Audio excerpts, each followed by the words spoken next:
I would like to get back to the principal ideas of this session. It's about principles of sustainable economics. Okay?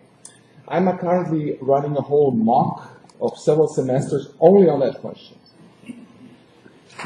And I would like to mention only 3 principles, which I think are relevant. The point is, if we talk about principles of sustainability, we always have to talk about 4 non-reducible principles. And the first one is basically about consciousness and values. The second is about behavior and their extension to technology.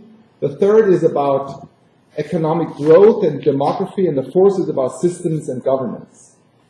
None of the 4 are reducible to each other, and each of them have their own value. The current discussion on principles of sustainable economics is basically determined by engineers and economics, and people who understand something about epidemiology and demography. And this is very, very misleading. There's 4 principles: consciousness, technology, growth, and governance. The second principle. Yesterday we discussed that we're living in the Anthropocene, where limits and links, bonds and boundaries are determining economic rationale, economic thinking, and economic decision-making. If that's the case, and we consider that our middle class is tripling the next 15 years, from 1.3 to 4.8 billion people. And if we consider that our technology, whatever technology we're using, produces a lot of rebound effects. We can measure over 12 empirically proven rebound effects. And none of these technologies can operate as a CO2 sink. None. And thirdly, our growth process, growing globally 2 to 3%, is exponential. It is extremely unlikely, if not impossible, that we end up in a world which is sustainable. This is why we have to discuss, as we mentioned yesterday, the unpleasant truth of some sort of steady state, some sort of degrowth, some sort of post-growth for at least 30% of the world economy.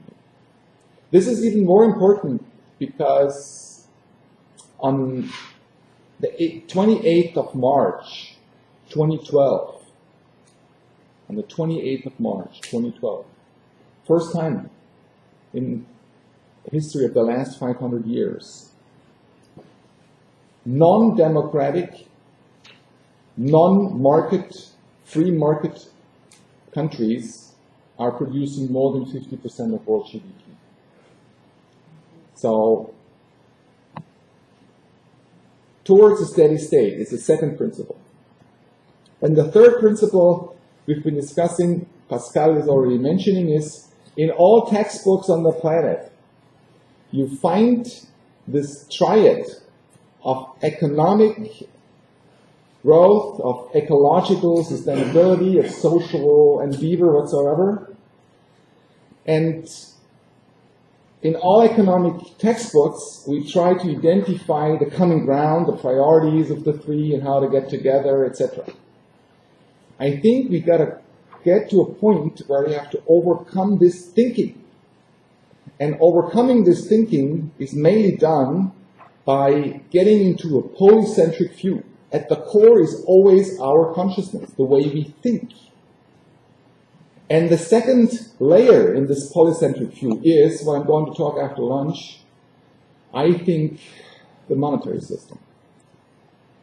In most, if not all, textbooks, we do not distinguish enough and discriminate enough between the dynamic of the monetary and financial system on one side and the real economy and management system on the other side.